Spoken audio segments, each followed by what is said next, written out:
말씀으로 세상을 치유하는 SLC.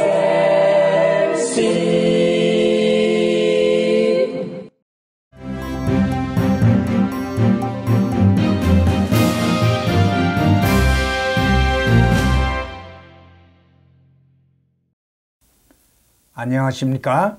이영희 목사입니다. 우린 지금 창세기 성경 공부를 하고 있는 중이고, 오늘은 제5강 하나님의 창조의 내용에 대해서 공부하게 됩니다. 하나님의 천지 창조에 관련된 창세기 1장에 나타나는 하나님의 창조 사역은 6일 동안에 걸쳐 이루어지는 것을 보게 됩니다. 그리고 창세기 1장 1절과 2절의 기록을 많은 분들이 서론적이고 포괄적인 그런 성격으로 이해를 하고, 3절 이후에 나타나는 기록이 세부적인 창조 기록으로 이해해서 구분하는 그런 경우를 보게 되는데, 이것은 자연스럽지 못하다 할 수 있습니다. 왜냐하면 1절과 2절 말씀에 태초에 하나님이 천지를 창조하시니라, 땅이 혼돈하며 공허하고 하나님의 신은 수면에 운행하시니라 는 이 말씀과 곧 뒤따르는 3절에 하나님이 가라사대 빛이 있으라 하심에 빛이 있었고 라는 이 표현 때문에 구분을 해서 서론적이고 포괄적인 그런 분리된 그런 기록으로 생각을 하게 되는데, 그러나 이것은 자연스럽지 못한 것이옵시다. 왜 그러냐면은 그렇게 분리해서 해석을 하게 되면은 뒤따르는 많은 무리와 모순을 해결할 길이 없게 되는 것입니다. 왜냐하면은 하늘과 땅과 물에 대한 그런 창조에 대한 언급이 뒤에는 나타나지 않기 때문입니다. 그러므로 이 모순을 해결하기 위해서는 자연스럽게 이 1, 2절이 첫째 날의 창조 사역의 내용 속에 들어가야 된다는 말씀이 옳시다. 뿐만 아니라 만약에 이 1, 2절을 분리된 어떤 그런 서론적인 말씀으로만 생각하게 되면은 이제 뒤에 설명되겠지만 중건설, Recreation Theory, 이 중건설에 주장할 수 있는 여지를 남겨놓게 되는 것이기 때문입니다. 성경은 중건설의 여지를 주지 아니합니다만은 많은 분들은 이 중건설을 이 사이에다가 넣을 수 있는 가능성이 있기 때문에 이런 서론적인 성격으로서의 해석은 불합리하다 할 수 있습니다. 그러면 이제 첫날부터 6날까지 매일의 그 창조의 내용을 한번 우리 생각해 볼 필요가 있습니다.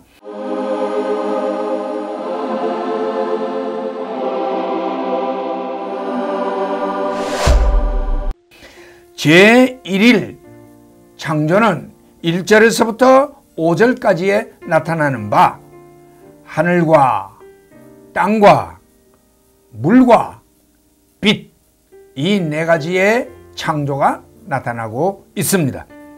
그리고 두 번째 날 창조는 6절에서부터 8절까지의 내용인데, 여기에는 궁창의 창조가 나타나고 있는 것을 보게 됩니다.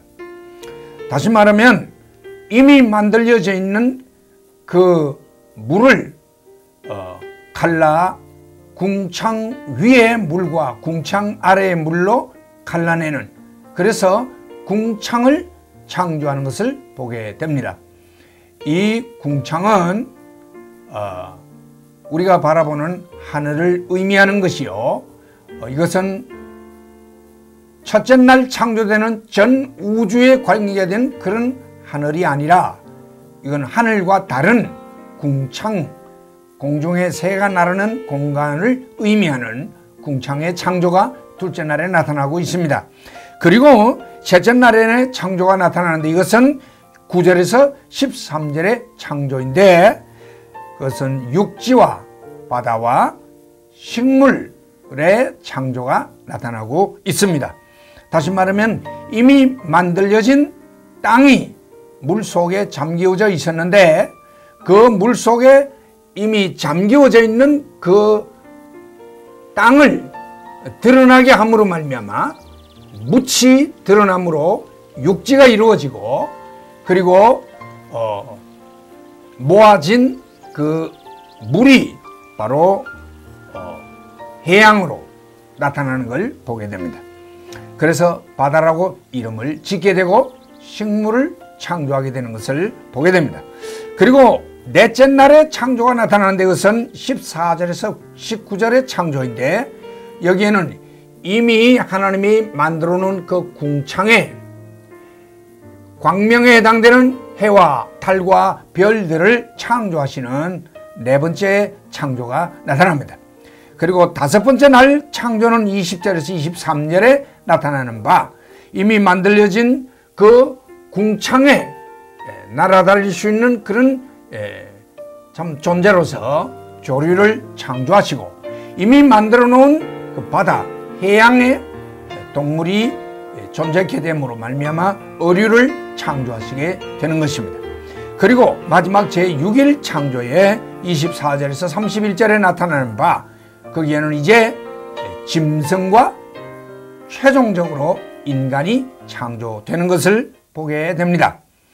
자, 그러면 이제 한 걸음 더 나아가서 이렇게 하나님이 창조하시는 내용을 기록하고 있지만 이 창조라는 이 단어가 다 한 가지로 똑같은 것이 아니고 한 세 가지로 종류를 보여주고 있는 것을 보게 됩니다. 그 첫 번째로 사용되는 단어는 바라라는 히브리어를 쓰게 됩니다. 바라라는 이 용어가 의미하는 바는 무에서부터 유로, 그러니까 아무것도 없는 완전 무에서부터 무엇이 있는 유로 옮겨가는, 그래서 creatio ex nihilo 라는 의미의 단어가 바로 바라라는 단어입니다. 이 바라라는 단어는 1장 1절 그리고 21절과 27절에 사용되고 있는 것을 보게 됩니다. 그리고 두 번째 사용되는 똑같은 창조라는 단어로서 만든다는 그런 번역으로 아사라는 단어를 쓰게 됩니다. 이 아사라는 이 단어가 의미하는 바는 이미 창조가 되어진 재료를 사용해서 좀 더 나은 어떤 물체를 만들어내는, 좀 더 진보적인 어떤 물체를 만들어내는 그런 의미로 아사라는 단어를 쓰게 되고 1장 16절과 25절과 26절에 이 단어가 사용된 것을 보게 됩니다. 그리고 세 번째 쓰여지는 단어로서 야찰이라는 단어가 있습니다. 야찰이라는 이 단어는 그 의미로는 이미 기존에 있는 물질을 가지고 더 나은 진보된 물체를 만든다는 의미에 있어서는 앞서 말씀드린 아사라는 이 단어와 동일한 의미가 되겠습니다. 그러나 이 야찰이라는 단어는 조금 더 특수하게 쓰이는데 그것은 특별한 목적 하에서 무엇을 창조할 때에 하나님께서 이 단어를 썼다는 것입니다. 이것은 2장 7절과 9절에 사람을 만드신 것에서 특별히 이 야찰이라는 단어가 쓰여져 있는 것을 보게 되고 생명나무에 관련될 때 만드신 그 뜻으로 야찰이라는 단어를 쓰고 있습니다. 자, 그러면 이제 한 걸음 더 나아가서 하나님의 천지 창조를 하실 때의 그 특징이 어떠한가에 대해서 생각을 하게 됩니다. 우선 이미 생각한 바와 같이 하나님 창조의 특징 가운데 첫째는 무에서 유를 창조한다는 이런 특징을 가지고 있습니다. 두 번째로는 창조 그 자체는 순간적인 창조라는 것입니다. 다시 말하면 하나님께서 무엇을 창조하실 때에 시간이 걸려서 천천히 만들어지고 또는 무슨 단계적으로 만들어지 이런 게 아니라 하나님이 한번 말씀하시게 될 때 그 창조가 단번에 즉각적으로 순간적으로 이루어져 버린다는 그런 성격을 가지고 있다는 것입니다. 시간의 경과가 없이 바로 즉각적으로 창조되어 버린다는 사실입니다. 그 다음 세 번째로는 6일 동안에 걸쳐서 혼돈 상태에서부터 여러분 2절에 땅이 혼돈하고 공허하며 흑암이 깊음 위에 있고 라는 표현이 나타났지 않습니까? 이것은 혼돈 상태를 나타냅니다. 그야말로 영어로는 chaos 그리고 라틴어로서는 카오스라고 말하죠. 이 카오스 상태에서 질서 상태, 이 코스모스 상태로 완성해가는 그런 어떤 점진적인 창조의 성격을 가지고 있다는 것입니다. 이제 한 걸음 더 나아가서 중건설에 대해서 설명을 좀 하고자 합니다. 소위 이 recreation theory, 이 중건설 혹은 재건설이라고도 하는데 이 이론에 대해서 우리는 주의할 필요가 있습니다. 어떤 사람들은 창세기 1장에서 중건설을 주장하는 그런 분들이 들어있는데 그들은 2절 말씀에 나타나는 땅이 혼돈했다, 공허했다, 또는 흑암이 깊음 위에 있다 이런 상태가 원래 어떤 창조되었던 것이 파괴됨으로 말미암아 생겨진 상태라고 주장을 하고 그 파괴된 상태에서 3절 이후에 다시금 무엇을 재건하는 다시 재창조를 하는 그런 과정을 겪는다고 주장을 합니다. 그리고 그들이 주장하는 이 파괴는 이사야 14장 12절에서 20절에 나타나고 또 에스겔서 28장 11절에서 19절에 나타나는 바 천사 루시퍼 곧 타락한 천사들의 몰락과 추방을 의미한다고 주장합니다. 거기에 보면 너 아침의 아들 계명성이여 어찌 그리 땅에 떨어졌는고 라는 이런 표현을 위시해서 이 계명성 루시퍼 가장 아름답게 창조되었던 이 천사 루시퍼가 타락해서 마침내 사단으로 변화되는 이런 어떤 과정에서 그들이 겪는 그 몰락, 그 파괴를 바로 이 창세기 1장 2절에다가 적용을 시켜서 그때의 그 파괴되었던 것이 이제 3절 이하에서 다시금 재창조하는 한번 허물어져 버렸는데 다시금 재창조해서 세우는 이런 중건설을 주장하는 것입니다. 그러나 이 주장은 전혀 설득력을 가질 수가 없는 것입니다. 왜냐하면 천사들에 관계된 것은 천사는 영물이요 천사에 관련된 것은 영계의 창조입니다. 그러나 여기 창세기 1장에 나타나는 이 창조는 완전히 이것은 물질계의 창조라는 것입니다. 그러므로 영계의 창조가 부서져서 물질계의 창조를 재창조한다는 것은 이것은 전혀 모순된 이론이라고 말할 수 있습니다. 그리고 이러한 주장을 하는 분들은 거의가 다 이 사단에 대한 어떤 특수한 그런 연구와 사단에 대한 특수한 의미를 강조하고 부여하다가 보니까 이런 논리를 펴게 되는데 우리는 천지를 창조하시는 초두에 이미 다 부서져 버린 그런 파괴를 다시금 재창조하는 이런 하나님이 아니라는 사실을 우리 일반적으로 상식적으로 받아들이게 되는 것입니다. 그러므로 이 중건설은 설득력이 없는 하나의 이론에 불과하다는 사실을 아시기 바랍니다. 그 다음 마지막으로 우리는 이 창세기 1장에 나타나는 하루라는 히브리어로 욤이라고 말하는 이 하루에 대해서 잠깐 생각하겠습니다.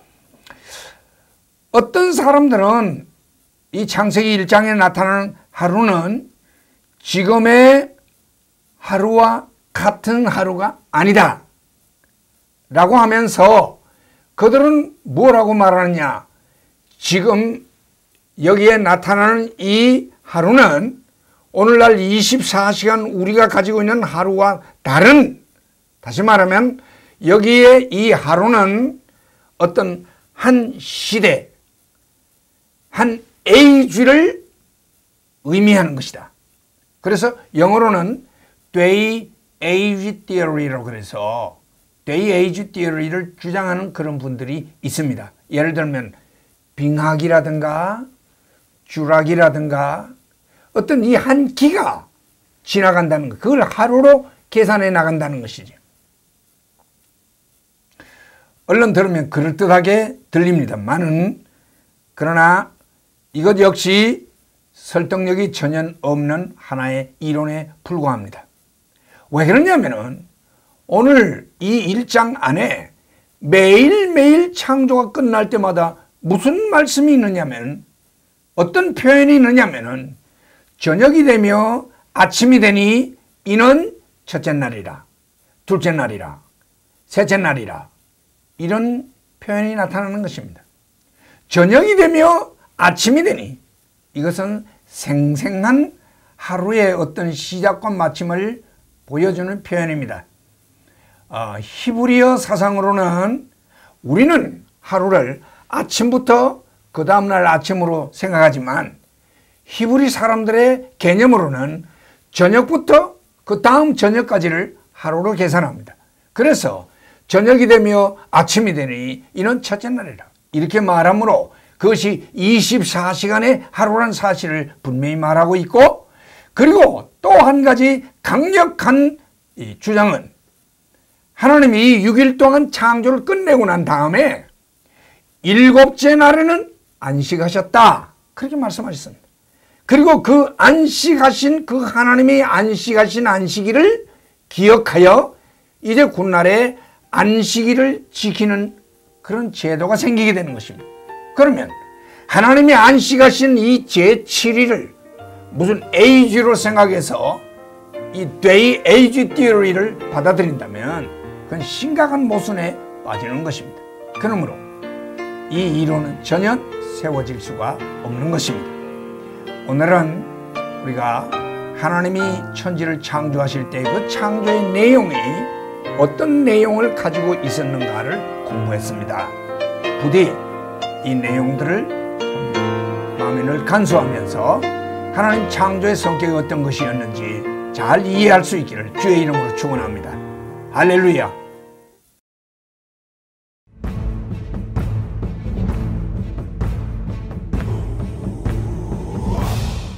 말씀으로 세상을 치유하는 SLC